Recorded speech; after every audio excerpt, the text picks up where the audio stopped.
You ask Tiger to calculate. This deals with linear inequalities with one unknown. The final result is y smaller than 1 over 2. Let's solve it step by step. Isolate the y. Divide both sides by 6.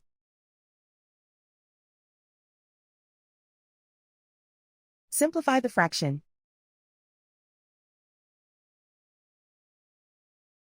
Find the greatest common factor of the numerator and denominator.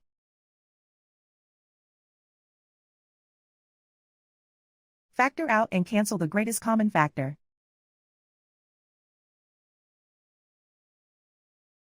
Plot the solution on a coordinate grid. And so the final result is y smaller than 1 over 2.